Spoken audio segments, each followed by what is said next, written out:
નમસ્કાર મિત્રો, શ્રી કૃપાલુ શૈક્ષણિક સંકુલ યુટ્યુબ ચેનલમાં આપનું હાર્દિક સ્વાગત છે। આવા જ એજ્યુકેશનલ વિડીયો જોવા માટે લાઇક, શેર અને સબસ્ક્રાઇબ કરવાનું ભૂલતા નહીં। ધોરણ 11માં ગયા લેક્ચરની અંદર આપણે થોડા નિયમોની ચર્ચા કરી। આશા રાખું કે મારા દીકરા આપ બધાને તે નિયમો સરસ રીતે સમજાણા હશે। હવે એક એવો ગ્રેડોએ જે સમજૂતી આપી છે નાની એવી, એને આપણે સમજવાની છે અને એ સમજૂતી એટલે આપણે સમજવાનું છે ખરેખર એસટીપી એટલે શું। હવે પહેલાં તો એસટીપીનું તમને ફૂલ ફોર્મ કહી દઉં, સ્ટાન્ડર્ડ ટેમ્પરેચર એન્ડ પ્રેશર। એનું શુદ્ધ ગુજરાતી થાય આદર્શ દબાણ અને તાપમાન। જો સ્ટાન્ડર્ડ એટલે આદર્શ, ટેમ્પરેચર એટલે તાપમાન અને પી મતલબ પ્રેશર એટલે દબાણ। એટલે ખરેખર આપણે સમજવાનું છે આદર્શ, તાપમાન અને દબાણ। હવે ભાઈ એક સરસ પાઠ છે ને, એ હવે એવા મોડ ઉપર જાય છે કે જેમાં આપણે વાયુ વિશે ખૂબ સરસ સમજવાનું છે। આ ફિઝિકલ કેમેસ્ટ્રી છે। હવે અહીંયાથી જો તમે બરાબર સમજશો ને તો જ તમને આવડશે, બાકી મારા દીકરા આજીવન પછી આવડશે ને એવો વિષય છે, એટલે સમજવું બહુ અનિવાર્ય છે।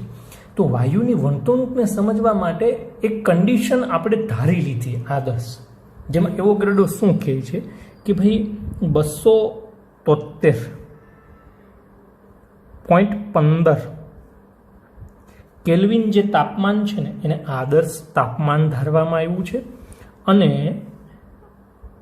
1 બાર જે દબાણ છે તે દબાણને આદર્શ દબાણ ધારવામાં આવ્યું છે, બરાબર। આને કહેવાય આદર્શ તાપમાન અને આદર્શ દબાણ। હવે અહીંયા 1 બાર દબાણ પણ તમે લખી શકો અથવા 10⁵ પાસ્કલ દબાણ પણ તમે લઈ શકો। આ જે દબાણ છે ને એ આદર્શ દબાણ છે, આ જે તાપમાન છે ને એ આદર્શ તાપમાન છે। તો વાયુને જો આ તાપમાને અને આ દબાણે તમે રાખેલો હોય ને તો એનો મતલબ એવો થયો કે વાયુને આપણે એસટીપીએ રાખેલો છે, એટલે કે આદર્શ તાપમાન અને આદર્શ દબાણની સ્થિતિમાં વાયુને આપણે રાખેલો છે। આવી સંજોગોમાં એવો ગ્રેડો બહુ સરસ વાત સમજાવે છે કે તમે 1 મોલ વાયુ લ્યો। કેટલો વાયુ લ્યો મારા દીકરા? 1 મોલ વાયુ લ્યો। તેમાં વાયુના કણો કેટલા હશે? મેં તમને આગળ પણ કીધેલું છે 6.022 × 10⁻23 એટલા વાયુના કણો હોય 1 મોલમાં। કણો એટલે પછી અણુ હોય તો અણુ, પરમાણુ હોય તો પરમાણુ અને આયનો હોય તો આયનો, બરાબર। પણ આપણે એને ઘટક કણો કહીશું, ઘટક કણો તરીકે આપણે એને ઓળખીએ છીએ। તો ફરી એકવાર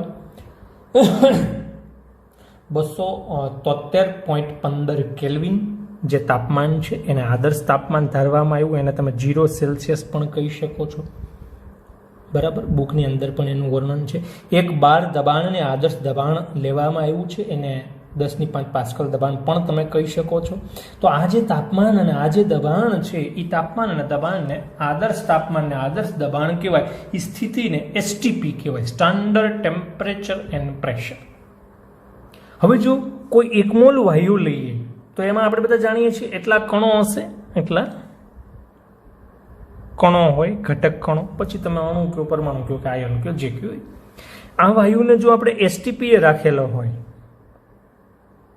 એસટીપી મતલબ કે એને સ્ટાન્ડર્ડ ટેમ્પરેચર અને પ્રેશરે જો રાખેલો હોય, આદર્શ દબાણ અને તાપમાને જો એને રાખેલો હોય, એમ પણ ગુજરાતીમાં એને કહી શકાય, તો તે 1 મોલ વાયુનું જે કદ છે ને એ 22.7 લીટર થાય।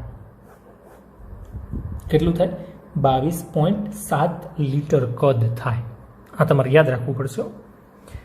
અને આ જે વાયુ છે એનો જે 1 મોલ વાયુ તમે લીધેલો છે, જે જથ્થો એમાં એટલા કણો છે, એનું વજન છે ને હંમેશા એના અણુભાર જેટલું થાય। મોલર દળ પણ કહેવાય, અણુભાર પણ કહેવાય અથવા એને મોલર દળ પણ કહેવાય। તો આ બધા વચ્ચે કંઈક ને કંઈક સંબંધ છે। તો 1 મોલ વાયુમાં એટલા કણો હોય અને એનું જો વજન એટલું થતું હોય, અણુભાર જેટલું એનું વજન થતું હોય, તો 1 મોલ વાયુનું કદ એટલું થતું હોય તો એનું વજન પણ એટલું જ થાય। તમે જુઓ, બધા એકબીજા સાથે સંબંધિત છે, બરાબર। જો કે મેં આ 3 સ્ટેપ તો તમને આગળ લગભગ સમજાવી દીધા હતા। અહીંયા એક વાત નોંધવા જેવી છે કે વાયુ આદર્શ હોય ને તો કદ 22.7, જો વાયુ સામાન્ય હોય ને તો કદ 22.4 આવશે। રહેશે લીટર જ, બરાબર ધ્યાનથી જોજો। અને હવે આ બધા વચ્ચેનો સંબંધ. 1 મોલ વાયુ હોય, વાયુ કઈ સ્થિતિમાં રાખેલો છે? STP. એટલે વાયુ કેવો થશે? આદર્શ વાયુ થશે. હવે જો ભાઈ વાયુ પણ આદર્શ અને બિન આદર્શ હોય, જેની આપણે હમણાં ચર્ચા કરીએ, પણ અત્યારે થોડી વાર પૂરતા સમજી લો કે STP ની સ્થિતિ છે એટલે વાયુ આદર્શ છે એવું આપણે માની લઈએ. અને જો 1 મોલ વાયુ આપણે લીધેલો હોય તો એનું કદ આટલું થાય. અને 1 મોલ વાયુ હોય ને એનું સીધું તમે વજન કરો ને તો વજન એના અણુભાર જેટલું થાય. અને અણુભાર જેટલું જો વજન હોય ને તો એમાં 1 મોલ વાયુ હોય. 1 મોલ વાયુ હોય ને તો અણુભાર જેટલું વજન હોય. 1 મોલ વાયુ હોય ને તો એનું કદ 22.7 લીટર થાય. STP 1 મોલનું કદ કેટલું થાય? 22.7 લીટર. અને એટલા કદનો વાયુ હોય ને તો એનું વજન અણુભાર જેટલું થાય. અણુભાર જેટલું વજન હોય ને તો 1 મોલ વાયુ હોય ને 1 મોલ વાયુ હોય ને તેમાં એટલા કણો હોય ને એટલા કણો હોય ને તો એમાં અણુભાર જેટલો જથ્થો જ હોય. 1 મોલ વાયુની અંદર એના કણો આટલા હોય 6.022 × 10⁻23 એટલે 1 મોલ જથ્થો જ થયો. એનું વજન અણુભાર જેટલું જ થાય. એનું કદ પાછું 22.7 લીટર જ હોય. એટલે આ બધા પદો છે ને એ આડા અવડા એકબીજા સાથે સંબંધ ધરાવે છે. આમ જો મોસ્ટ IMP છે આ સ્ટ્રક્ચર, દાખલાઓ માટે ખૂબ ઉપયોગી. તમને એટલા વાયુના કણો આપ્યા હોય ને તો તમે એને 1 મોલ પણ કહી શકો, એનું જે વજન આપ્યું હોય ને એનું આણ્વીય દળ પણ કહી શકો. એટલે એનું વજન જે તમને આપ્યું હોય ને અણુભાર જેટલું વજન કહી શકો. એમ એટલા કણોનું કદ છે ને 22.7 લીટર થાય. આદર્શ વાયુ હોય તો બિન આદર્શ હોય તો 22.4. આટલો તમને વાયુ આપેલો હોય, વાયુનું કદ તમને આટલું આપેલું હોય કે ભાઈ 22.7 લીટર વાયુ છે તો એમાં 1 મોલ વાયુ જ હોય, એનું વજન અણુભાર જેટલું જ થાય, એની અંદર કણોની સંખ્યા એટલી જ થાય. ટૂંકમાં આ જે 4 પદો છે ને એને કોઈ પણને એકબીજા સાથે તમે સરસ રીતે સરખાવી શકો. અણુભાર જેટલો જથ્થો તમને વાયુનો આપેલો હોય, તમને એમ કે ભાઈ વાયુ અણુભાર જેટલો આપેલો છે એનો મતલબ કે એમાં વાયુના આટલા કણો હોય, વાયુનો 1 મોલ જથ્થો હોય, વાયુનું કદ એટલું જ થાય. તમે કોઈ પણ ખૂણે ઊભા રહ્યો, પછીના બધા પદો સાથેનો સંબંધ છે. મેં તમને સમજાવવાનો પ્રયત્ન કર્યો, આશા રાખું મારા દીકરા તમે સમજી ગયા છો. પણ એટલું યાદ રાખજો કે 1 મોલ બરાબર આ બધું થાય. 22.7 લીટર વાયુનું કદ આપ્યું હોય તો સમજી જવાનું કે તે 1 મોલ વાયુ જ હોય, તેમાં કણોની સંખ્યા આટલી જ હોય. 22.7 લીટર વાયુ આપ્યો હોય તો એનું વજન અણુભાર જેટલું જ થાય. એમાં કણોની સંખ્યા 6.022 × 10⁻23 જ થાય. એનો જથ્થો પણ 1 મોલ જેટલો થાય. સમજો, આ એક ઉદાહરણ આપું. હવે તમને એટલા કણો આપી દીધા હોય એટલે 1 મોલ જથ્થો જ હોય વાયુ, એનું કદ એટલું જ થાય, એનું વજન અણુભાર જેટલું જ થાય. મતલબ આ બધા પદો એકબીજા સાથે સંબંધ ધરાવે છે. આ મારા દીકરા તમારે યાદ રાખવાનું છે, બરાબર. અને ખૂબ સરસ રીતે દાખલાઓમાં આપણે એનો ઉપયોગ પણ કરશું. સાથે સાથે યાદ રાખજો આ આદર્શ તાપમાન એટલે કેટલું? તાપમાન આદર્શ તાપમાન એટલે કેટલું? 273.15 કેલ્વિન અથવા 0 સેલ્સિયસ. આદર્શ દબાણ એટલે કેટલું દબાણ? 1 બાર દબાણ અથવા 10⁵ પાસ્કલ. બરાબર, આ તમે યાદ રાખી શકો. આ આદર્શ તાપમાન અને આદર્શ દબાણને અંગ્રેજીમાં શું કહેવાય? સ્ટાન્ડર્ડ ટેમ્પરેચર એન્ડ પ્રેશર, ટૂંકમાં કહેવાય એને STP. હવે આપણે વાતને બધું થોડી આગળ લઈ જઈએ તો તમારી સમક્ષ મેં પ્રશ્ન મૂક્યો છે કે ભાઈ આદર્શ વાયુ એટલે શું? તો વાયુ 2 પ્રકારના હોય. જો કે આમ તો પ્રકાર ન કહેવાય, વાયુની વર્તણૂક 2 પ્રકારની હોય. જો આપણે છે ને વ્યક્તિ એક જ હોય પણ એની વર્તણૂક 2 પ્રકારની હોય, સારી અને ખરાબ. સાહેબ ક્લાસમાં હાજર હોય તો તમારે બધાની વર્તણૂક કેવી હોય? સારી. સાહેબ ક્લાસમાં હાજર ન હોય તો તમારે બધાની વર્તણૂક કેવી હોય? બિન આદર્શ. ખરાબ નથી બોલતો, બરાબર? સાહેબ ક્લાસમાં હાજર હોય તો તમારા બધાની વર્તણૂક કેવી હોય? આદર્શ. સાહેબ જો ગેરહાજર હોય તો તમારી વર્તણૂક કેવી હોય? બિન આદર્શ. વાયુમાં પણ મારું બેટું એવું થાય છે. વાયુ 2 પ્રકારની વર્તણૂક ધરાવે છે. વાયુ ક્યારેક એના સાહેબની હાજરીમાં આદર્શ વર્તણૂક દાખવે છે. હવે એ કઈ રીતે સમજવું? તો શોર્ટ એન્ડ સ્વીટ હું તમને અહીંયા વાત કરું છું. જો કોઈ વાયુ કોઈ યોગ્ય તાપમાને અને યોગ્ય દબાણે, જો કોઈ વાયુ કોઈ તાપમાને અને કોઈ દબાણે, અલગ અલગ વાયુ અલગ અલગ તાપમાને અને અલગ અલગ દબાણે આદર્શ બને છે. ઘણા છોકરા અલગ અલગ સાહેબોની હાજરીમાં આદર્શ બનતા હોય. નથી કોઈ સંસ્કૃતના કે એવા કોઈ ટીચર હોય તમારી સામે તો તમે સાહેબ હાજર હોય છતાં પણ તમે બિન આદર્શ હોય. અને કેમિસ્ટ્રીના, ફિઝિક્સના કે મેથ્સના કોઈ સાહેબ હોય, 2 ફડાકા તમને લગાડે એવા, તો તમે કેમ સાહેબની હાજરીમાં આદર્શ બની જાઓ છો?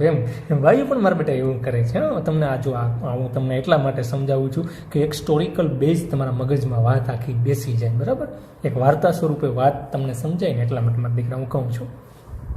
તો વાયુ છે એ વાયુ, જો કોઈ વાયુ બોઇલ, ચાર્લ્સ અને એવોગેડ્રો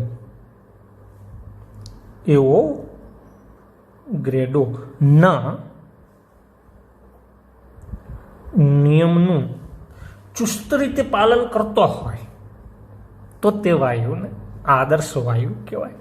ના નિયમનું પાલન કરે તો તે વાયુને આદર્શ વાયુ કહેવાય. આમ વાયુ બોલ, ચાર્લ્સ અને એવોગેડ્રોના નિયમનું પાલન કરે તો તે વાયુને આદર્શ વાયુ કહેવાય. હવે જો વાયુ છે ને એ આદર્શ ચોક્કસ સ્થિતિમાં હોય તો વાત નોંધવા જેવી છે મારા દીકરા, બરાબર જોજો.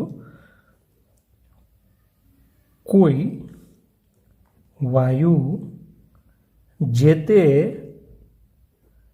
સ્થિતિ પૂરતો આદર્શ હોય. આ સૌથી મહત્વનું સેન્ટેન્સ છે, આઈએમપી વાત છે સમજવા માટેની, બરાબર.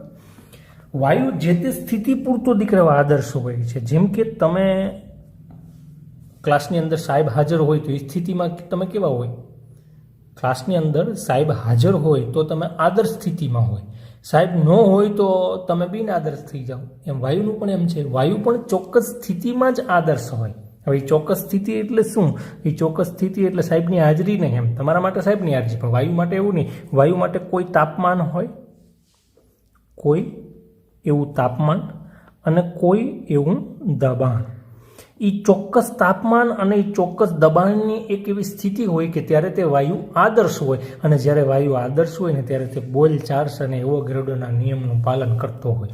હવે એ તાપમાન અને એ દબાણ કે જે સ્થિતિમાં વાયુ આદર્શ વર્તણૂક દાખવે છે, વાયુ આદર્શ છે, એ તાપમાન ને દબાણમાં જો તમે પાછો ફેરફાર કરી નાખો તો વાયુ પાછો આદર્શ ન રહે, તો વાયુ બિન આદર્શ થઈ જાય. ખરેખર વાયુ આદર્શ અને બિન આદર્શ હોતો નથી, વાયુની વર્તણૂક આદર્શ અને બિન આદર્શ હોય. આપણી જેમ એમ આપણી અમુક સ્થિતિમાં વડીલો સામે આપણે હાજર હોઈએ તો કેવા હોય? આદર્શ સ્થિતિમાં હોય. અને વડીલો કોઈ હોય નહીં ને આપણે એકલા હોય તો પછી કેવા હોય? આપણે બિન આદર્શ હોય. એમ એટલે આદર્શ વાયુ છે ને એ વાયુ કોઈ સ્થિતિમાં આદર્શ બને છે. હવે એ સ્થિતિ એટલે કે કોઈ ચોક્કસ તાપમાન ને કોઈ ચોક્કસ દબાણ. હવે એ તાપમાન અને દબાણમાં તમે ફેરફાર કરી નાખો તો વાયુ જે એની આદર્શ સ્થિતિમાં હોય એમાંથી નીકળીને પાછો થઈ જાય બિન આદર્શ. એને કહેવાય વાયુની વર્તણૂકથી વિચલન. જબરદસ્ત ટોપિક છે મારા દીકરાઓ. હમણાં પાછળ આપણે એનો અભ્યાસ કરવાના છીએ, પણ અહીંયા હું તમને ટૂંકમાં સમજાવી દઉં. તમારે એટલું યાદ રાખવાનું છે કે વાયુ જે તે સ્થિતિ પૂરતો આદર્શ હોય. અને એ સ્થિતિ એટલે સાહેબની હાજરી નહીં, પણ કોઈ ચોક્કસ તાપમાન અને કોઈ ચોક્કસ દબાણ. કોઈ ચોક્કસ તાપમાન અને કોઈ ચોક્કસ દબાણે એક એવી સ્થિતિનું નિર્માણ થતું હોય કે તે સ્થિતિમાં વાયુ આદર્શ વર્તણૂક કરતો હોય. હવે એના જે તાપમાન અને દબાણ છે એમાં તમે ફેરફાર કરી નાખો તો વળી પાછો વાયુ છે એ બિન આદર્શ થઈ જાય, એટલે કે પોતાની આદર્શ વર્તણૂક છોડી દે. આમ વાયુ કોઈ ચોક્કસ સ્થિતિ પૂરતો આદર્શ હોય છે. અને જ્યારે વાયુ આદર્શ હોય છે ને ત્યારે તે બોલ, ચાર્લ્સ અને એવોગેડ્રોના નિયમનું પાલન કરતો હોય. આશા રાખું મારા દીકરા તમે સમજ્યા હશો. હજી આ જે છે ને મેં તમને વાત કરી ને કે વાયુ કોઈ ચોક્કસ સ્થિતિમાં આદર્શ બને, એની પાછળ ઉપર પણ આપણે બહેતરીન રીતે ચર્ચા કરવાની છે.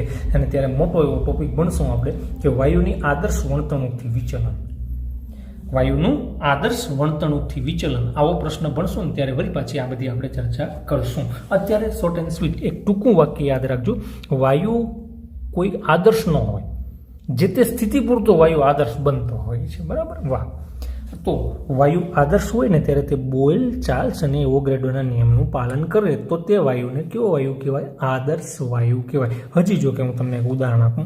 માનો કે આપણી પાસે એક તાપમાન છે, સપોઝ 25 કેલ્વિન તાપમાન છે, અને તમારી પાસે કોઈ દબાણ છે, સપોઝ તમારી પાસે દબાણ છે 10⁴ પાસ્કલ. બરાબર? અમુક તમે રાખો. ખાલી ઉદાહરણ આપું છું સમજાવવા માટે તમને કહું છું. આ તાપમાન અને આ દબાણે એક વાયુ, સપોઝ નાઇટ્રોજન, જોયું આપણે તો આ તાપમાને અને આ દબાણે આ નાઇટ્રોજન વાયુ બોયલના નિયમનું પાલન કરે છે, ચાર્લ્સના નિયમનું પાલન કરે ને એવોગેડ્રોના નિયમનું પાલન કરે તો કહેવાય કે તે વાયુ આ સ્થિતિએ આદર્શ વાયુ છે. હવે જો આમાં તમે ફેરફાર કરો ને 25 કેલ્વિન તાપમાન અને 10⁴ પાસ્કલની અંદર જો તમે ફેરફાર કરો, આ દબાણ અને આ તાપમાનમાં તમે ફેરફાર કરો તો વાયુ આદર્શ વર્તણૂક ન દાખવે, વળી પાછો વાયુ બિનઆદર્શ બની જાય. એનો અર્થ તો એવો થયો કે આ તાપમાને અને આ દબાણે જ વાયુ આદર્શ બન્યો છે, અને જ્યારે વાયુ આદર્શ બન્યો છે ત્યારે તે આ નિયમોનું પાલન કરશે. આપણે એની સ્થિતિમાં ફેરફાર કરશું, એટલે કે તાપમાન અને દબાણમાં જો ફેરફાર કરીએ તો વાયુ બિનઆદર્શ થઈ જાય. આમ કોઈ વાયુ કોઈ ચોક્કસ સ્થિતિમાં જ આદર્શ હોય છે, અને જ્યારે તે આદર્શ હોય છે ત્યારે આ નિયમોનું પાલન કરે છે.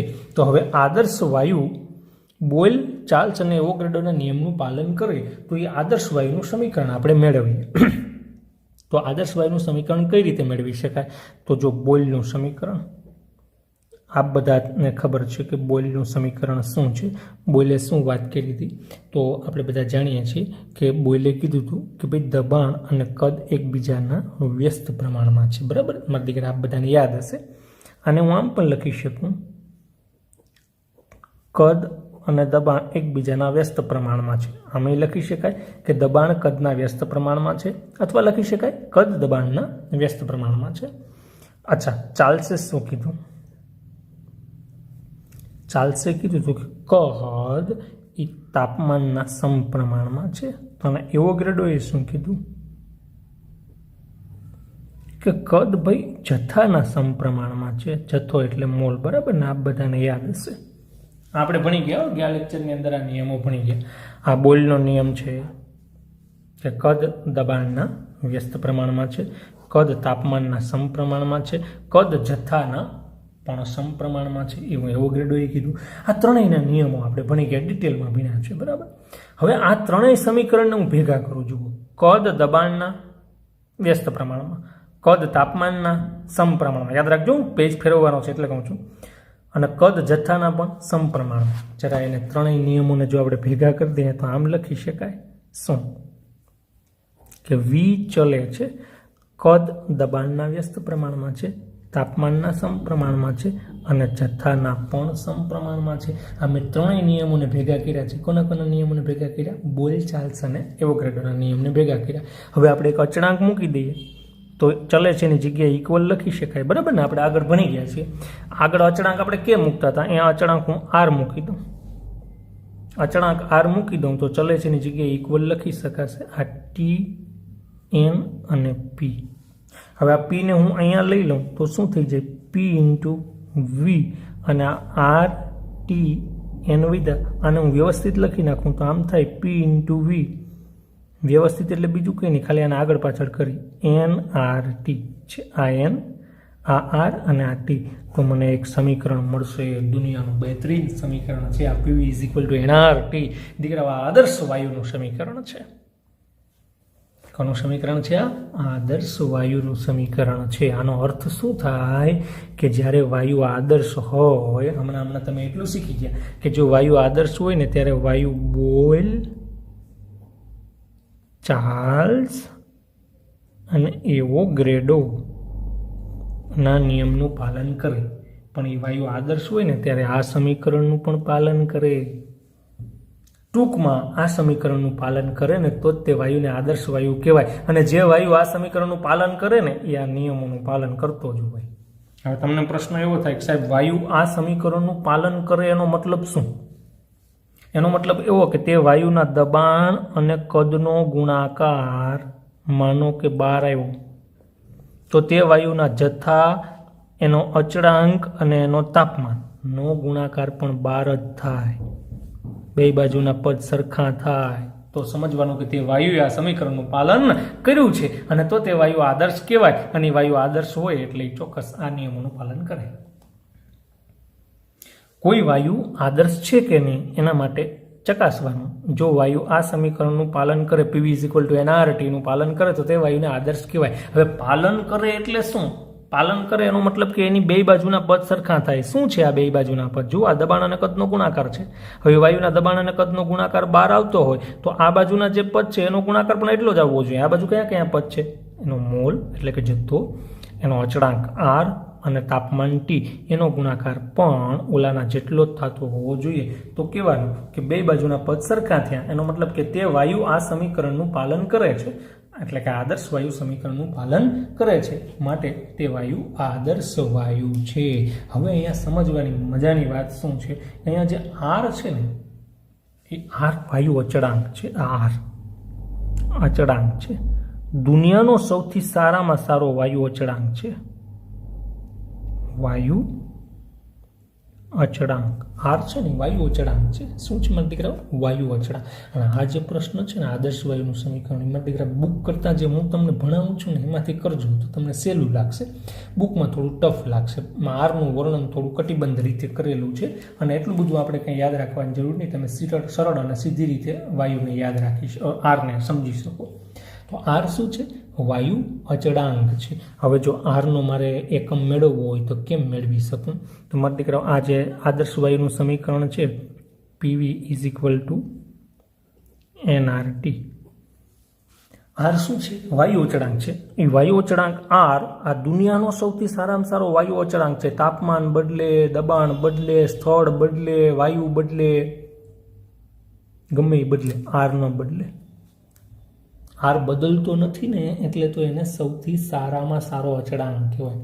તાપમાન બદલે, દબાણ બદલે, સ્થળ બદલે, છતાં પણ કોઈ વાયુ માટે આરનું મૂલ્ય ન બદલે. એટલે આર છે ને સાર્વત્રિક અચળાંક છે. કેવો અચળાંક છે? સાર્વત્રિક અચળાંક. આર વિશે અત્યારે જે હું તમને કહું છું ને મારા દીકરા એટલું જ તમે યાદ રાખજો, બરાબર? બુકની અંદર આર વિશે થોડું આટકતરી ભાષામાં આપ્યું છે એટલે જે કહું છું ને એ મારા દીકરા તમે પહેલાં યાદ રાખજો, બરાબર? પછી એવું હશે તો બુકમાંથી પણ આપણે જોઈ લઈશું, પણ કહું છું એટલું યાદ રાખો એટલે એમાં ઘણું બધું આવી જશે એમ. હવે આર છે એ સાર્વત્રિક વાયુ અચળાંક છે. શું કામ? કે તાપમાન અને દબાણની સ્થિતિઓ બદલવા છતાં પણ આર બદલતો નથી એટલે આર સાર્વત્રિક અચળાંક છે. જો મારે આરનો એકમ મેળવવો હોય તો શું કરવાનું? આરને કરતા બનાવી દઉં. અહીંયાથી આરને કરતા બનાવો તો એન અને ટી પીવીના છેદમાં જશે. પીવીના છેદમાં જશે શું? એન અને ટી. પી શું છે? દબાણ. વી શું છે? કદ. ના છેદમાં એન શું છે? મોલ. ટી શું છે? તાપમાન. આના ઉપરથી આપણે આરનો અચળાંક મેળવી શકીએ, આરનો એકમ મેળવી શકીએ, બરાબર? જો અહીંયા હું કિંમત મૂકું છું. દબાણ, સપોઝ દબાણ લઈ લઉં છું હું 1 બાર આદર્શ સ્થિતિનું, અને આદર્શ સ્થિતિનું કદ છે 22.7 લીટર, બરાબર? ના કદ મોલ લઈ લઉં છું હું 1 મોલ, બરાબર? અને તાપમાન લઈ લઉં છું, આપ બધા જાણો છો 273.15. એટલે મને કેટલી વેલ્યુ મળશે ખબર? આનો જો હું ગુણાકાર ભાગાકાર કરીશ તો મને વેલ્યુ મળશે 8.3. પાછળ લગાડો 8.314. 8.314 ગુણ્યા 10⁻² મળશે. એટલી વેલ્યુ મળશે મને આરની. એકમ શું મળશે? અહીંયા તમે જરા ધ્યાનથી જુઓ. તમે દબાણ શેમાં લીધું છે? બારમાં. કદ શેમાં લીધું? લીટરમાં. ના છેદમાં મોલ તો મોલ, અને તાપમાન કેમાં લીધું છે? કેલ્વિનમાં. એટલે આ એનો એકમ થઈ જશે શું? 12 × લીટર પ્રતિ મોલ × કેલ્વિન. આ આરનો એકમ થઈ જશે અને આરનું આ મૂલ્ય મને મળશે. બરાબર ધ્યાનથી સમજજો.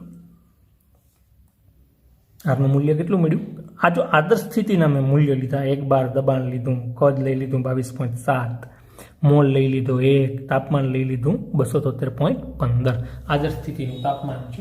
અહીંયા દબાણ છે ને 12 એકમમાં લીધું છે, કદ મેં લીટરમાં લીધું છે, મોલ તો મોલ જ હોય, તાપમાન મેં કેલ્વિનમાં લીધું, એટલે મને આરનો એકમ પણ મળી જશે શું? 12 × લીટર પ્રતિ મોલ × કેલ્વિન. પણ અહીંયા જો હું થોડોક ફેરફાર કરી નાખું છું, આ જે મૂલ્ય છે એમાં 10⁻² પાછળ આપી છે ને હું કાઢી નાખું, ખાલી 8.314 રાખું ને તો એકમ બદલાઈ જશે. એકમ શું થઈ જશે? જૂલ પ્રતિ મોલ × કેલ્વિન. આવો એકમ થઈ જશે. હવે તમારે આરના 2 એકમ યાદ રાખવા પડશે. જો આરનું આપણે આટલું મૂલ્ય લઈએ, કેટલું? 8.314 ગુણ્યા 10⁻². 8.314 ગુણ્યા 10⁻². આરનું આ મૂલ્ય લઈએ તો આરનો એકમ આ થશે 12 × લીટર પ્રતિ મોલ × કેલ્વિન. છેદમાં તો હરખું જ રહેશે, મોલ × કેલ્વિન. આરનું જો આપણે ખાલી આ મૂલ્ય લઈએ 8.314 ગુણ્યા 10⁻² છે એ ન લઈએ તો એકમ થઈ જશે જૂલ પ્રતિ મોલ × કેલ્વિન. આ આર વિશે વાત થઈ. આર છે એ સાર્વત્રિક અચળાંક છે. કોનો? આદર્શ વાયુ સમીકરણનો. આદર્શ વાયુનું સમીકરણ શું છે? PV = NRT. ટી આ આદર્શ વાયુનું સમીકરણ છે. એમાં આર વિશે આ બે આપણે થોડી ચર્ચા કરી. આરના બે મૂલ્યો છે અને બે એકમ, આ તમારે યાદ રાખવાનું છે. બરાબર. આરનું જો આપણે આ મૂલ્ય લઈએ, કેમ આવ્યું મેં તમને કીધું. બરાબર. આદર્શ સ્થિતિના મૂલ્યો મેં મૂકી દીધા અહીંયા. દબાણ, કદ, મોલ, તાપમાન આ આદર્શ સ્થિતિના મૂલ્યો છે. એના ઉપરથી મને આરનું મૂલ્ય મળ્યું ને આરનો એકમ મળ્યો. આ મૂલ્ય સાથે આરનો આ એકમ થશે, આ મૂલ્ય સાથે આરનો આ એકમ થશે. એમાંથી તમારે યાદ રાખવાનું છે. અને જો બીજી હું વાત કરું તો આદર્શ વાયુ સમીકરણમાં જરા જોજો, સમજવા જેવું છે ને રસપ્રદ છે. આ શું છે આદર્શ વાયુનું સમીકરણ? તો કે ભાઈ PV is equal to nRT, જેમાં P દબાણ છે, V કદ છે, N મોલ છે, R વાયુ અચળાંક છે અને T તાપમાન છે. હવે જો મોલ બરાબર તો શું લખી શકાય? N એટલે મોલ. મોલ બરાબર તો લખી શકાય વજન ભાગ્યા અણુભાર, કે નહીં? અને એવું મૂકું તો આ P ઇન્ટુ V. હવે N એટલે મોલ, એની જગ્યાએ હું મૂકી દઉં શું? વજન ભાગ્યા અણુભાર, પછી R અને T. એમની કિંમત મૂકી મેં. હવે એમ છે ને એને હું અહીંયા જવા દઉં, જોજો. અથવા એમને અહીંયા રહે તો ખાલી આ વીને અહીંયા નીચે લઈ લો તો આ P એમને રહેશે. આ small M into R into T. Small M શું છે? વજન. કેપિટલ એમ શું છે? અણુભાર. કેપિટલ એમ શું છે? અણુભાર. સ્મોલ એમ શું છે? વજન. હવે આ કેપિટલ એમ છે ને થોડો આમ સાઈડમાં ખસેડી દો. અહીંયાથી V ને મેં છેદમાં ઉતારી લીધો અહીંયા. તો જરા આ જુઓ તો શું થઈ ગયું? આ તો દળ ભાગ્યા કદ. એમ એટલે વજન, વજન એટલે દળ, અને એને ભાગ્યા કદ થઈ ગયું. અરે એના બરાબર તો લખી શકાય ઘનતા, dRT બાય એમ. લ્યો, આ આદર્શ વાયુનું સમીકરણ ઘનતાના સ્વરૂપમાં આવી ગયું. પછી તમે એમને કરતા બનાવીને એમને તમે અહીંયા લખો અને P ને તમે છેદમાં ઉતાર લો તો dRT બાય P. અને આમે લખી શકાય. આ દીકરાઓ બે એક જ થયું. જુઓ ને, આ બે એક જ છે, પણ ઘનતાના સ્વરૂપમાં આદર્શ વાયુનું સમીકરણ. આમ આદર્શ વાયુનું સમીકરણ ઘનતાના સ્વરૂપમાં આપણને આપેલું છે પેજ નંબર 142 ઉપર. જો હું ભૂલતો ન હોય તો 142 પેજ નંબર ઉપર છે, તમે જોઈ શકશો. મુદ્દા નંબર 5.6.1 આવી રીતના લખીને આપ્યું છે. બરાબર. એટલે આ બે એક જ થયું, પણ આ ઘનતાના સ્વરૂપમાં આદર્શ વાયુનું સમીકરણ છે. હવે આમાં દાખલાઓ પણ આના ઉપરથી ઘણા બધા ગણી શકાય. એક દાખલો આપ્યો છે 5.3. બહુ સહેલો દાખલો છે અને હું આશા રાખું કે તમને સમજાશે. બરાબર. પણ હજી એક સ્થિતિ આદર્શ વાયુના સમીકરણને આપણે જોઈ છે, અને હવે જે સ્થિતિ આપણે જોવા જઈએ ને એના ઉપરથી દાખલો થશે 5.3. તો હજી એક થોડી વાત કરવી છે. શું? જોજો. આદર્શ વાયુનું સમીકરણ છે PV is equal to nRT. હવે એમાં R છે એ તો અચળાંક છે જ, અચળાંક, એ બદલે નહીં. હવે જે આ મોલ છે મારા દીકરાઓ, એ જે મોલ છે ને એ મોલને હું 1 મોલ લઈ લઉં. ધારો કે આપણે 1 મોલ વાયુ લીધો છે. કેટલો વાયુ લીધો છે? 1 મોલ. N બરાબર લઈ લો 1 મોલ, એટલે એ પણ અચળ થઈ જશે. એ પણ કેવું થઈ જશે? અચળ. એટલે અહીંયા બે પદ અચળ થઈ ગયા, આ બે પદ અચળ થઈ ગયા. N ખરેખર અચળ છે નહીં, પણ આપણે લઈ લીધો છે અચળ. ધારો કે N 1 મોલ છે, વાયુનો જથ્થો 1 મોલ ફિક્સ. હવે એમાં ફેરફાર નથી કરવાનો એમ. એટલે કે એ પદ આપણે અચળ લઈ લીધો છે. મેં 1 મોલ વાયુ લીધો, પછી એમાં વાયુ ઉમેરવાનો નથી કે એમાંથી વાયુ દૂર કરવાનો નથી. એટલે વાયુનો જથ્થો કેવો થઈ ગયો? અચળ. અને R તો ઓલરેડી અચળ છે જ, એટલે આ બે પદ અચળ થયા. T ને ઉતારી લ્યો આના છેદમાં, એટલે P ઇન્ટુ V ના છેદમાં T. આ 3 પદ ચલાયમાન રહ્યા અને આ બે પદ અચળ થઈ ગયા. Sorry, R. N અને R આ બે પદ અચળ છે, આ 3 પદ ચલાયમાન છે. હવે આ બે પદ અચળ છે, એના બરાબર હું એક અચળ ધારી લઉં તો P ઇન્ટુ V બરાબર P ઇન્ટુ V ના છેદમાં T. હવે આ બે પદ જે અચળ છે ને એના બરાબર હું એક અચળાંક ધારી લઉં, કેડેસ. તો હવે આ સમીકરણને હું બે પરિસ્થિતિમાં લખું. શું? P1 V1 ના છેદમાં T1. આ પેલી પરિસ્થિતિમાં એના બરાબર કેડેસ. આ અચળાંકને તો કંઈ 1 ને 2 લાગે નહીં, તો મેં તમને આગળ કીધું. બીજી પરિસ્થિતિમાં P2 V2 ના છેદમાં T2 એના બરાબર કેડેસ. બે બરાબર કેડેસ તો બે એકબીજાને બરાબર લખી શકાય. P P1V1 ના છેદમાં T1 is equal two P2V2 ના છેદમાં T2. આવું સમીકરણ મળશે. આદર્શ વાયુનું સમીકરણ પરથી આપણે આવું સમીકરણ મેળવી શકીએ અને આના ઉપરથી મારા દીકરાઓ દાખલો કરી શકાશે. કયો? મેં તમને હમણાં જે દાખલો કીધો છે 5.3 એ આના ઉપરથી થશે. થોડીક બુદ્ધિ લગાડજો મારા દીકરા. હા, એમાં એક દબાણ જે આપ્યું છે 760 mm Hg metre of mercury માં દબાણ તમને આપેલું છે એટલે એમને રહેવા દેશો તો એ ચાલશે. બરાબર. અને કદ પણ તમને આપ્યું છે એમએલમાં, તો કદ પણ તમે એમએલમાં રાખીને ગણો તો હાલે. તાપમાન એક સેલ્સિયસમાં આપ્યું છે ને એને કેલ્વિનમાં કન્વર્ટ કરવું પડશે. તમારે જોવું પડશે તાપમાન જે સેલ્સિયસની અંદર આપ્યું છે ને તો એ તમારે થોડું કેલ્વિનમાં એને લઈ જવું પડશે. આઈ થિંક સેલ્સિયસમાં જ આપેલું છે આ. બરાબર. એને તમે કન્વર્ટ કરી શકશો. કઈ રીતે કન્વર્ટ કરશો એ આશા રાખું કે તમને આવડતું હશે. કારણ કે જો જેટલા પણ સેલ્સિયસ તમને આપ્યા હોય ને એમાં 273 ઉમેરી દો ને એટલે કેલ્વિનમાં ફરી જાય. 25 સેલ્સિયસ આપ્યા છે ને 10 સેલ્સિયસ આપ્યા છે તો 25 સેલ્સિયસ અને 10 સેલ્સિયસ એમાં 273 ઉમેરી દો એટલે કેલ્વિનમાં ફરી જાય. બરાબર. આટલી જ વાત છે. બાકી બધા પદ મૂકવાના છે. અહીંયા પદ કેટલા થયા? 3 અહીંયા 3 અહીંયા 6 પદ થયા.